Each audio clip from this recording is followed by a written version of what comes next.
You're charged with terroristic threat of a family or a household member. That makes it a Class A misdemeanor, so you're facing up to a year in jail and or a $4,000 fine. On April 22nd, 2025, in Harris County, Texas, law enforcement officers were dispatched to a family disturbance call. Law enforcement officers made contact with the complaining witness, who was the defendant's wife for 15 years. The law enforcement officers could hear the defendant yelling inside of the house. Law enforcement officers detained the defendant. The complaining witness stated she was shoved by the defendant and fell on a chair, and that the defendant then stated he was going to punch her with his fist, and that he was punching his own hand in a threatening manner. A witness, the defendant's son-in-law, stated he heard the defendant threaten the complaining witness and saw the defendant punching his own hand in a threatening manner. What's again? The threat, the defendant then stated he was going to punch her with his fist and that he was punching his own hand in a threatening manner. Mr. Rodriguez, I'm going to find that there's sufficient probable cause to go forward with your case. I see that we have a prior assault from 2024 and 2 prior VPOs, and I'm trying to see if they're all with the same complaining witness. I see the assault is the same complaining. One, did you catch that? He's got a prior assault and the same alleged victim shows up in multiple protective orders. That's a massive red flag for any judge. So here's the question. Should repeat domestic cases face tougher pretrial restrictions? Drop your thoughts below. One VPO is... Can I speak? No, now's not the time. Judge, we can see on our end, they are all the same claims. Okay. Mr. Rodriguez, I want you to understand something and let me make it clear to you. I'm going to protect every person in my county. I don't care who they are, what color they are. If they're a small farm animal, I will protect every single person. And if you become a danger to my community, I only have one place for you. Do you understand me? Yes, sir. I don't want you to have any contact with the complaining witness in this case, and I'm gonna put a monitor on you so I know where you are. I don't want you to go within 1,000 feet of where she lives or where she works. Do you understand? She's my boss. She hired me. I work with her. She's the GM. I don't care what's going on. All I want is my city protected. And Yes, the sir. idea is that I don't want you to have any kind of run-ins with her. You guys have words and then something drastic happens. And I'm trying to prevent Yes, sir. something nuclear from going down. The only way to do that is to keep you guys away from each other. You understand? Yes, sir. If you have cancer, you cut it out. Otherwise, it kills you. Sometimes in your life, you have people who are a cancer to you. And if you don't cut it out, you end up in custody with a very main sentence. This is now your 5th case regarding the same person. Do you catch my drift? Yes, sir. All right. Do you have the ability to hire a lawyer? No, sir. I can have you fill out an application. I'll take a look to see whether you qualify. I need to know everything about you. I also don't want you to be in possession of weapons. No, I don't have no If you qualify, I'll give you a lawyer today, but I'm telling you now, I don't know who you have in this world, but if I find that you're a danger and I have to make your bond $10,000, $15,000, $30,000, Yes, sir. you don't have anyone to pony up, you'll be stuck like Chuck. You understand? Yes, sir. Come on. So you're charged with unlawful carrying of a weapon. You're facing up to a year in jail and or a $4,000 fine. We're going to do probable cause. You have the right to remain silent. Anything you say can or will be used against you. You have the right to have an attorney present. If you cannot afford one, one will be appointed to you, sir. Thank you, Your Honor. On April 22nd, 2025, in Harris County, Texas, law enforcement officers observed a motor vehicle with no front license plate. A traffic stop was conducted. Law enforcement officers made contact with the defendant and observed a strong odor of marijuana. The defendant stated to law enforcement officers that he has a hand. Hold up for a second. 55.7 grams of marijuana plus a firearm in the car? That combo is exactly what prosecutors love to use to stack serious charges. This isn't just about weed anymore. It could even pull in federal attention. Why do you think defendants still admit things like this during traffic stops? Let's talk about it. Vehicle. The defendant admitted to having smoked marijuana in the car previously. The law enforcement officers located the marijuana in a handgun inside of the defendant's motor vehicle. The marijuana weighed approximately 55.7 grams. Mr. Williams, I'm going to find that there's sufficient probable cause to go forward with your case. You mind running his license, please? I'm ordering you as a condition of your bond not to be in possession of weapons. Do you understand? Yes, sir. You do not have a license and liability insurance in your name. You're not allowed to drive, and that is also a bond condition of yours. Do you have the ability to hire a lawyer? Yes, sir. We're going to give you time. I will have you go to Victoria, sign a reset. After that, I'm going to have you take a seat in the jury box while we get your bond conditions. We'll have you sign it, and after that, you'll be free to go. All right. Don't pick up any new cases. Yes, sir. Your Honor, his license is eligible. Right? Okay, please. So do you mind finding those conditions, please? Yes, Your Honor. Why did you miss court, ma'am? Sorry? When you don't come to court, we issue a warrant and you end up going to jail.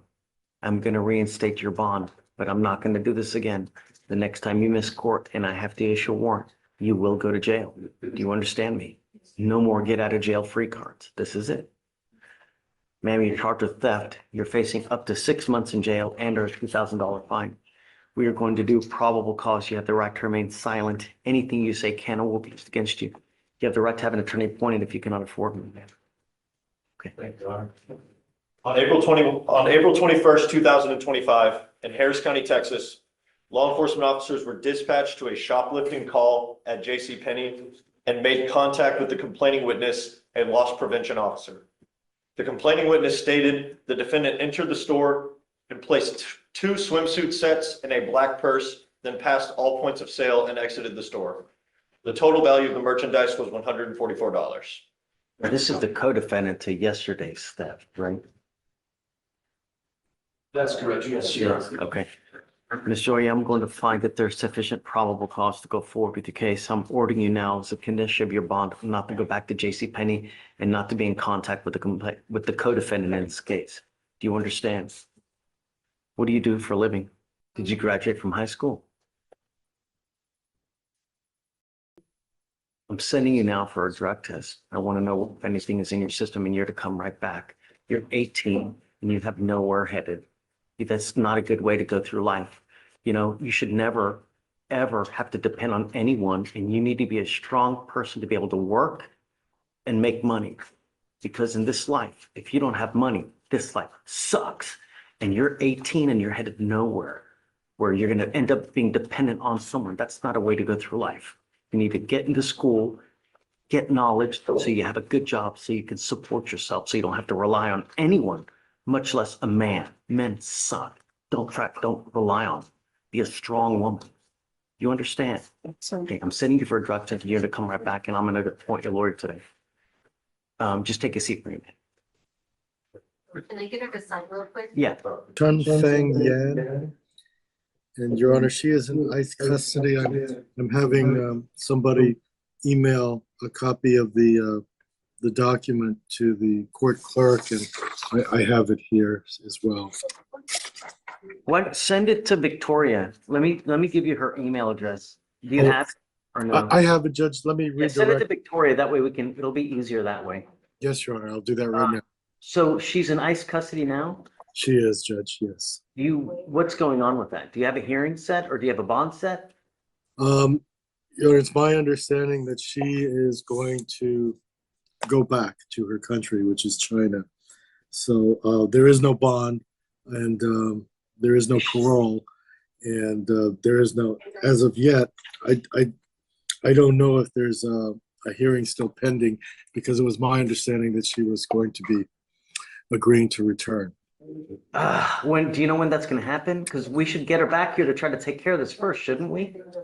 If Your Honor, if that's possible, yes.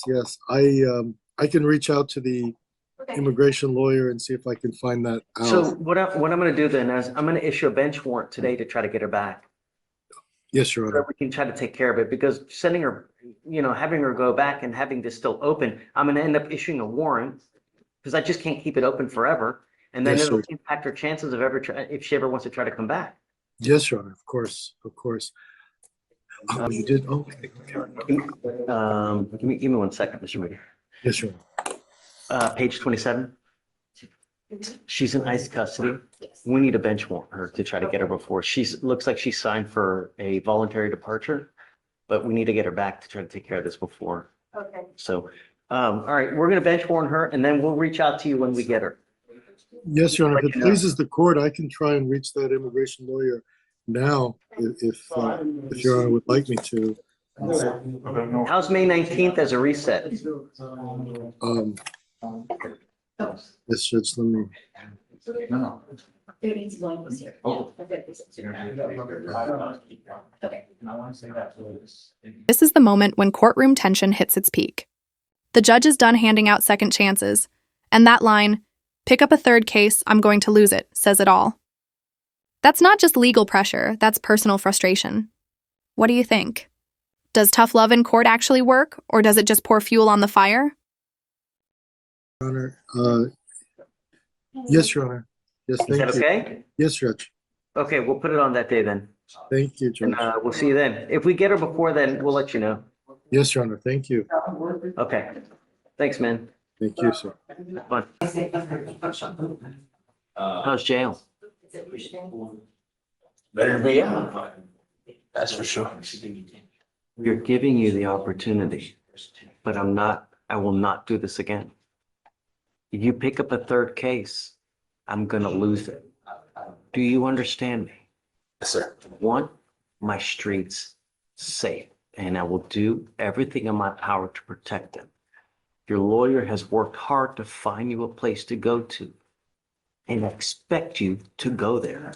I'm putting a monitor on your ankle so I know where you are. You are expected to go there and be there every night by 9 p.m. You understand? Yes, sir. If you deviate, if you pick up a new case, if you are a danger, if you don't go back to this place, then I'm going to revoke your bond, put you back in, and you now know no one in this world is going to give you a bond. So you will be stuck in there until these cases are over with. And I don't accept pleas of guilty just to get out. Do you understand? Yes, sir. This is the one opportunity that you have. Make the most of it. Anything else that you think that we need? Are you taking any medication at this time? I have not taken any medication. Or should you be? Have you been diagnosed by a doctor? Have they told? That was years ago. Okay. So it's been a while. So when you get out, what are you gonna do? What are your plans? Still, that's house, correct? Okay. The idea is to get my ID back and then to be able to find a format of employment. So this is a great goal to have, and we're going to make sure that it happens. So I'm going to set you off. I'm not going to blindly reset with hopes that you do it. I'm going to keep you close so I see that you actually do it. When you have too much time on your hands, you become self-destructive. So you need something to do. And working is the absolute best because it keeps your mind occupied so you don't start doing things you shouldn't do. And the best thing about it is you make money. Hey, that's true. So I'm going to give you 2 weeks and I want to see what you have done to get your ID. Go home, wash the jail funk off you, dress up nice, go get your ID. If you do that, after that, we're going to give you a month to try to help you get a job. Okay. Do you understand? Yes, sir. Okay, none of this just all day. It's not going to happen. Do you understand? All right, make me proud. What time did you get here, Mr. Green? I think like 9 o'clock, a little bit before, but I didn't know the COVID opened. You come late and you come in shorts. Is this a good way to come to court? It's a complete lack of respect. And if you do it again, I'm going to put you out. Do you understand? You are charged with criminal trespass. You're facing up to a year in jail and or a $4,000 fine. We are going to do probable cause. You have the right to remain silent. Anything you say can or will be used against you. You have the right to have an attorney present. If you cannot afford one, one will be appointed to you, sir. Thank you, Your Honor. On April 22nd, 2025, in Harris County, Texas, law enforcement officers were dispatched to a suspicious person call and made contact with a law enforcement officer working an extra job that stated the complaining witness approached him and stated that her phone was stolen from her front porch by the defendant, who she ID'd and provided a description of. The law enforcement officers found the defendant who fled inside an apartment and then was detained. Law enforcement officers found the complaining witness's cell phone in the defendant's front jean pocket. The defendant had a prior trespass warning for the location from January 2025. So you go inside that. Yes, Your Honor, we just have here that the complaining witness stated her cell phone was stolen from her front porch. Mr. Green, I'm going to find that there's probable cause to go forward with your case. I'm now sending you for a drug test. I want to know what, if anything, is in your system and you're to come right back. Do you understand? Back to this. Right. Do you understand? I'm also going to put a GPS monitor on your ankle and I'm ordering you not to go anywhere near this apartment complex. If I find that you do, if I find that you're a weapon, that you have a weapon, if I find that you're a danger to my community, I will revoke your bond and I'm going to make it sky high. You are on felony deferred for a very serious case. Does he have a felony warrant? Okay, Why is this showing no bond? I'm not sure, Judge, but I don't see it come up in that. Take a seat for me. We'll have you sent in you, see you 15 minutes, 20 minutes.